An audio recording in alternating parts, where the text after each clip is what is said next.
प्यारे विद्यार्थियों, आप सभी को मेरा नमस्कार। मैं डॉक्टर नेमीचंद कुमावत, सहायक आचार्य हिंदी विषय, राजकीय महाविद्यालय की आपकी बीए पार्ट थर्ड विषय हिंदी साहित्य के प्रथम प्रश्न पत्र की आज की इस ऑनलाइन कक्षा में मैं आप सभी का हार्दिक अभिनंदन और स्वागत करता हूं। प्यारे विद्यार्थियों, पिछली हाल ही की जो कक्षाएं हुई है, ऑनलाइन कक्षाएं, जिसमें हमने आपके 2 चैप्टर पूर्ण कर लिए हैं। आपकी जो पाठ्य पुस्तक है आधुनिक काव्य संग्रह, उसमें जो 10-12 कवियों की जो कविताएं संकलित हैं, उनमें से प्रथम कवि के रूप में हमने अयोध्या सिंह उपाध्याय हरिऔध को पढ़ लिया है। उनकी जो 3 कविताएं आपके पाठ्यक्रम में संकलित हैं, एक प्रिय प्रवास महाकाव्य से एक सर्ग है, द्वादश सर्ग इंद्र का गर्वहरण लंबा सर्ग हैं, और 2 छोटी छोटी कविताएं एक बूंद और एक तिनका कविताएं हमने पढ़ ली हैं, उनका विस्तार से अध्ययन कर लिया है। उसके बाद में हमने बात की है दूसरा चैप्टर मैथिली शरण गुप्त, जिनकी 2 कविताएं आपके पाठ्यक्रम में संकलित हैं, सखी वे मुझसे कहकर जाते यशोधरा खंड काव्य से, और दूसरी कविता है साकेत महाकाव्य का नवम सर्ग, जो उर्मिला के वियोग वर्णन से संबंधित है, जिसको हाल ही की ऑनलाइन कक्षा में हमने पूर्ण किया है। और आज हम आपकी इसी पाठ्य पुस्तक का तीसरा चैप्टर आज हम पढ़ाने जा रहे हैं, और तीसरा चैप्टर है जयशंकर प्रसाद। और जयशंकर प्रसाद जी जो है वो छायावाद के प्रमुख प्रतिनिधि कवि, छायावाद के प्रवर्तक कहलाते हैं। छायावाद यानी आधुनिक काल की जो काव्य धाराएं, पहली भारतेंदु काव्यधारा, दूसरी द्विवेदी युग और तीसरा छायावाद। तो छायावाद के प्रमुख प्रतिनिधि कवियों के रूप में प्रसाद, पंत, निराला और महादेव वर्मा, ये 4 आधार स्तंभ कहलाते हैं। और उनमें से जयशंकर प्रसाद जी की आज कविताओं का हम अध्ययन कर रहे हैं। प्यारे विद्यार्थियों, जयशंकर प्रसाद जी ने आंसू, झरना, लहर, कामायनी, ये छायावादी काव्य कृतियाँ मानी जाती हैं इनकी। और जो कामायनी एक जो महाकाव्य हैं, इनके देहांत के कुछ ही समय पूर्व यानी 1935-36 के आसपास ये प्रकाशित हुआ।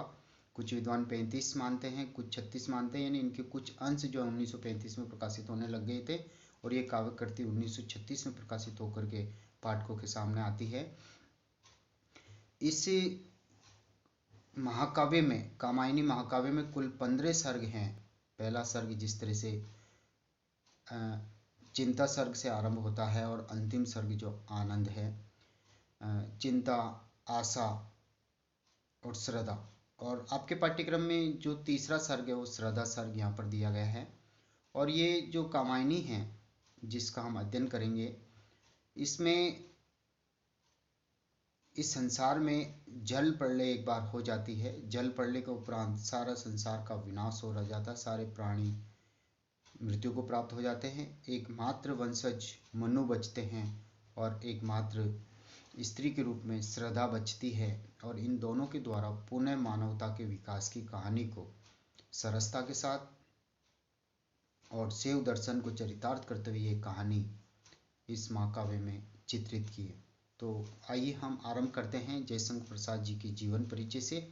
जयशंकर प्रसाद जी का जो जन्म है 1889 ईस्वी 1889 में इनका जन्म हुआ, और इनका देहावसान 1937 ईस्वी में हुआ। जयशंकर प्रसाद का जन्म वाराणसी के एक संभ्रांत परिवार में हुआ, एक सिंपल परिवार में हुआ था। सुगनी साहू के नाम से प्रसिद्ध बाबू देवी प्रसाद इनके पिता थे, जिनकी मृत्यु जयशंकर प्रसाद जी के बाल्यकाल में ही हो गई थी, यानी प्रसाद जी बहुत छोटे थे उस समय। प्रसाद जी का बचपन बहुत दुखों में बीता था। जिस समय पिता की मृत्यु हुई, वे क्वींस कॉलेज में पढ़ते थे, और बड़े भाई श्री शंभू रत्न जी घर का सारा भार इनके बड़े भाई जो है शंभू रत्न जी पर घर का सारा भार आ पड़ा था। अतः प्रसाद जी को भी बीच में ही अपनी पढ़ाई छोड़ करके भाई के साथ दुकान पर बैठना पड़ा। और स्कूल की पढ़ाई छोड़ने के बाद भी जयशंकर प्रसाद जी अपने स्वाध्याय में, अध्ययन में लीन रहे। घर पर ही रहकर उन्होंने अंग्रेजी, संस्कृत, हिंदी और उर्दू तथा फारसी भाषाओं का काफ़ी अच्छा ज्ञान प्राप्त किया। जयशंकर प्रसाद जी बहुमुखी प्रतिभा के धनी थे। उनकी लेखनी ने न केवल कविताओं का सृजन किया, बल्कि नाटक भी लिखे हैं। स्कंदगुप्त, चंद्रगुप्त, ध्रुव स्वामिनी, इस तरह के नाटक।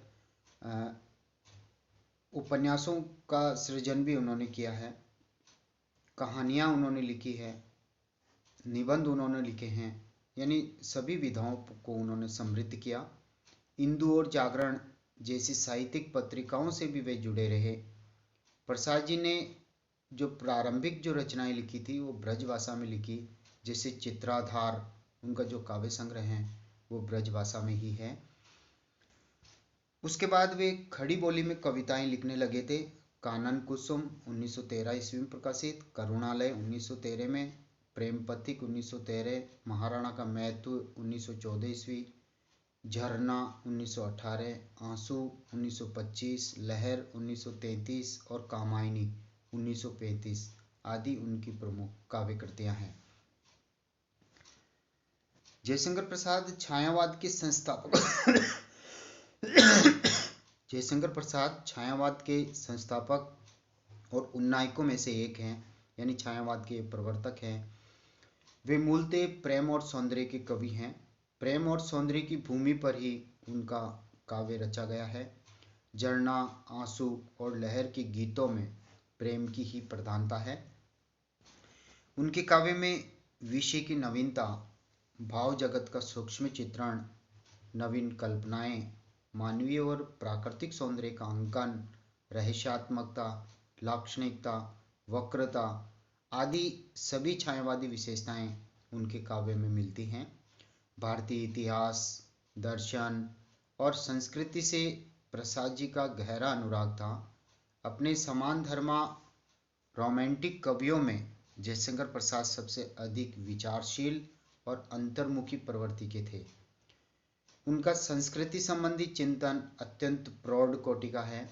सांस्कृतिक अध्ययन की छाप उनकी रचनाओं में उभरती हैं। भारतीय संस्कृति के उज्जवल पक्षों और इतिहास के गौरवपूर्ण पन्नों को अपनी कल्पना के रंग में रंग कर उन्होंने राष्ट्रीय चेतना की अभिव्यक्ति की है। पेशोला की प्रतिध्वनि, शेर सिंह का आत्मसमर्पण, महाराणा का महत्व, राष्ट्र प्रेम से ओतप्रोत कविताएं हैं। उनकी दार्शनिक चेतना का सर्वोत्तम उदाहरण कामायनी है, जिसमें उन्होंने समरसता का दर्शन स्वीकारा है, शिव दर्शन को यहाँ चरितार्थ किया है, अंत में आनंद की प्राप्ति। जीवन में सामंजस्य यानी सामरस्य का दर्शन ही आनंद तक पहुंचा सकता है, यही कामायनी का प्रतिपाद्य है। ये था जयशंकर प्रसाद जी का कर्तृत्व, व्यक्तित्व, उनका जीवन परिचय। और आपके पाठ्यक्रम में जो कामायनी जो महाकाव्य हैं, जिसमें मानवता के विकास की कहानी को जयशंकर प्रसाद जी ने अभिव्यक्त किया है, और इस कहानी में मुख्यतः तो तीन ही पात्र हैं, और ये तीनों पात्र प्रतीकात्मक रूप में हैं। इनमें रूपक का प्रयोग भी है, रूपक अलंकार का प्रयोग है। जैसे मनु इसका प्रमुख पात्र हैं, आदि पुरुष मानव जो देव वंशज हैं। एकमात्र सृष्टि में जब जल प्रलय हो जाती है तो एकमात्र देव वंशज मनु बचते हैं, तो मनु को मन का प्रतीक बताया गया है। और श्रद्धा दूसरा पात्र है जो उनकी पत्नी बनती हैं, पहले प्रेयसी फिर पत्नी बनती हैं। और श्रद्धा इसमें जो दूसरा पात्र है वो हृदय का प्रतीक है। और मनु और श्रद्धा इन दोनों के योग से एक पुत्र का जन्म होता है, मानव। और एक तीसरा पात्र और है इसमें, प्रमुख पात्र मनु, श्रद्धा और ईड़ा है। ईड़ा बुद्धि की प्रतीक है। आज की वैज्ञानिक जो उन्नति है, विज्ञानवाद, बौद्धिकता, बुद्धि का प्रतीक है वो, तो ईड़ा को बुद्धि का प्रतीक माना गया है। और भी आसुरी प्रवृत्तियां वगैरह इसमें हैं। लेकिन यहाँ हम देखते हैं कि कामायनी में जो 15 सर्ग हैं, इन 15 सर्गों में पहला सर्ग चिंता है, यानी जो देव वंशज जो थे वो हमेशा जो है अमर रहने वाली शक्तियाँ कहलाती थी, कि हम तो अमर रहने वाले देवगण हैं, हमारा कभी विनाश नहीं हो सकता।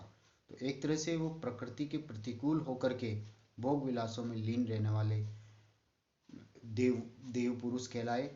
तो जब प्रकृति के मनुष्य के खिलाफ चला जाता है तो प्रकृति भी मनुष्य के खिलाफ हो जाती है। तो प्रकृति पूरे संसार के खिलाफ हुई तो आकाश, वायु, अग्नि, जल, पृथ्वी, ये पंच भौतिक जो तत्व है ये भैरव रूप धारण कर लेते हैं, भैरव जी की तरह भयंकर। और फिर प्रकृति में इन्होंने जल प्रलय मचा दी। जैसे आकाश जो हमें आश्रय देता है, वहाँ से जब बिजलियों के टुकड़े खंड खंड होकर के पृथ्वी तल पे गिरेंगे तो वैसे ही आग लग जाएगी।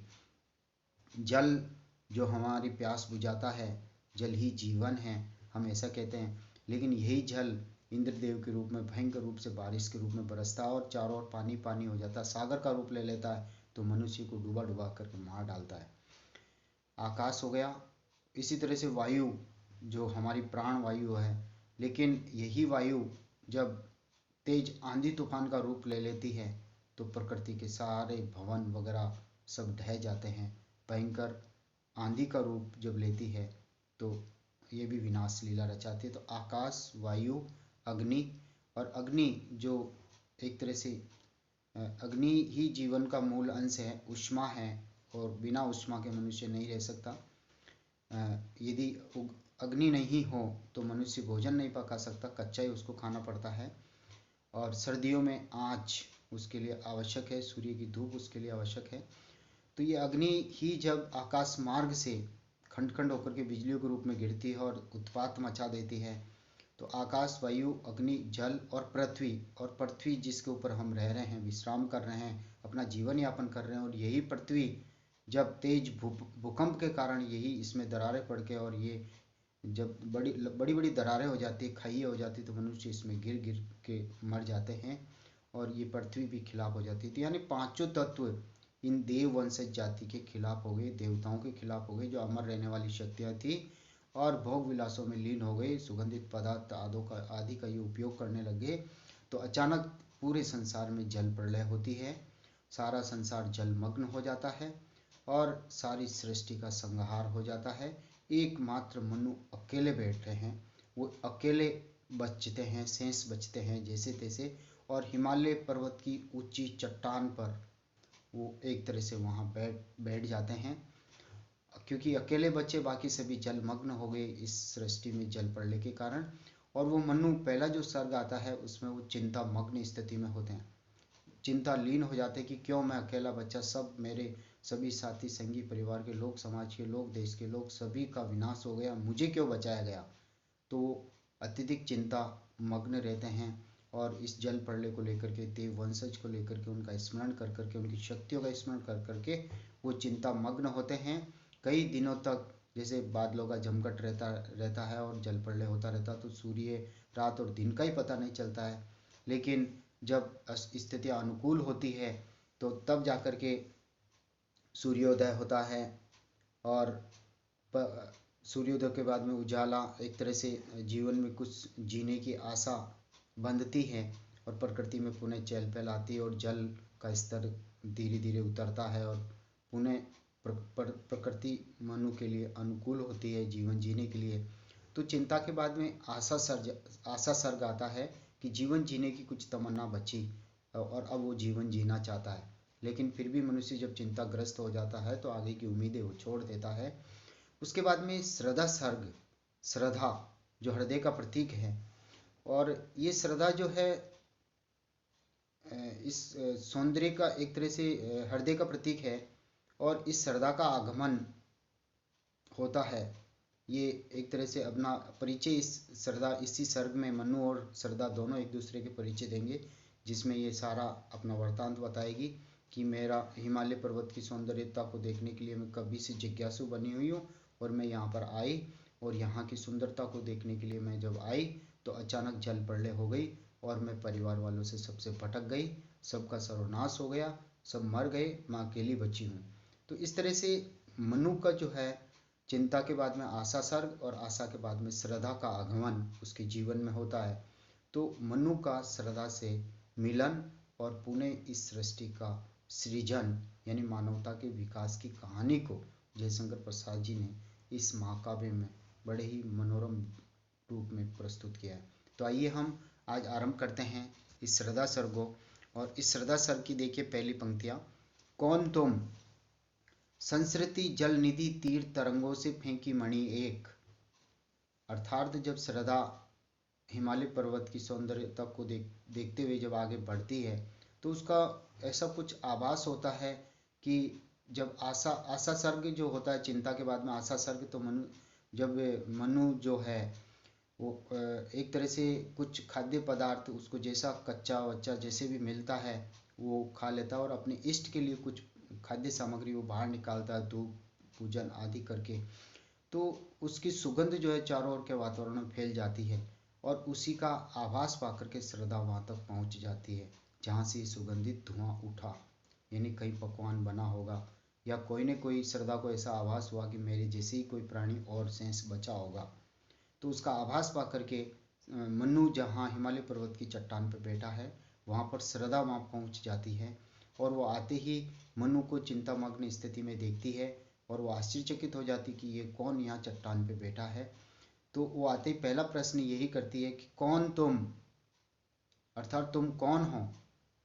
संस्कृति जल निधि तीर तरंगों से फेंकी मणि एक, यानी सीधा सीधा अर्थ है जिस तरह से सागर की लहरों के माध्यम से समुद्र में अमूल्य रत्न जो छिपे हुए हैं उसके, तो इन तरंगों के माध्यम से कोई मणि जो है समुद्र से निकल करके बाहर गिर जाती है और वो अपनी चमक से आसपास के वातावरण को चमका देती है। उसी तरह से इस संसार रूपी सागर की इन थपेड़ों से, इन झंझटों से ऐसी कौन सी अमूल्य मणि के रूप में तुम अकेले मात्र बचे हो जो इस सुनसान निर्जन इस एकांत को अपनी आभा से तुम चमका रहे हो। पहली पंक्ति का यह अर्थ है, अर्थात संसार का तुम एकमात्र रत्न हो, पुनः सृष्टि का विकास तुम्हारे माध्यम से ही होगा। ये संकेत है, इसलिए रत्न, अमूल्य रत्न कहा गया है उसको। कर रहे निर्जन का चुपचाप प्रभा की धारा से अभिषेक, अर्थात ये जो निर्जन एकांत सुनसान स्थान है जहाँ पर प्रकृति का कोई भी प्राणी नहीं बचा है, तो तुम अपनी प्रभा अर्थात अपनी चमक से, अपनी मौजूदगी से, अपनी प्रभा से इसे आलोकित कर रहे हो। प्रभा की धारा से अभिषेक कहने का तात्पर्य सुनसान निर्जन का तुम स्वागत कर रहे हो और अपनी आभा से तुम चमका रहे हो, अपने अस्तित्व का बोध करा रहे हो।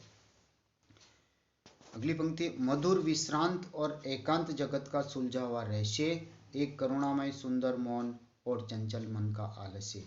अर्थात ऐसा लगता है कि तुम्हारे रूप को देख करके, तुम्हारी स्थिति को देख करके, तुम्हारी इस मूर्तिवत रूप को देख करके मधुर, तुम एकदम शांत हो, विश्रांत या शांत यानी तुम आकर्षक लग रहे हो, एकदम शांत स्वभाव के हो और एकांत जगत का सुलझा हुआ रहस्य, ऐसा लगता है कि संसार की किसी गंभीर समस्या का समाधान करके जैसे मनुष्य निश्चिंत होकर के बैठता है।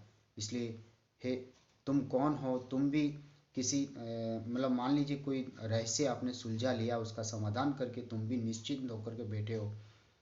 एक करुणामय सुंदर मौन, अर्थात तुम्हारे चेहरे पर दया है, करुणा की भावना है, तुम सुंदर हो, मौन रूप में हो और अत्यधिक आकर्षक लग रहे हो। चंचल मन का आलस्य, अर्थात मन सदैव चंचल होता है, लेकिन जब किसी समस्या का समाधान करके मनुष्य जब बैठता है तो वो चंचल मन भी एक तरह से शिथिल हो जाता है। तो तुम एक तरह से, तुम्हारा चंचल मन जो है निराशा और शिथिलता के कारण एकदम शांत है, तो तुम शांत स्वभाव वाले और तुम्हारा चंचल मन भी शांत, तुम कौन हो, तुम अपना परिचय दो। तो श्रद्धा ने इन 4 पंक्तियों में मनु से जो है अपना परिचय पूछा है। तो प्यारे विद्यार्थियों, आज की इस ऑनलाइन कक्षा को हम यहीं समाप्त करते हैं। अगली ऑनलाइन कक्षा में हम आगे से आरंभ करेंगे। Thank you.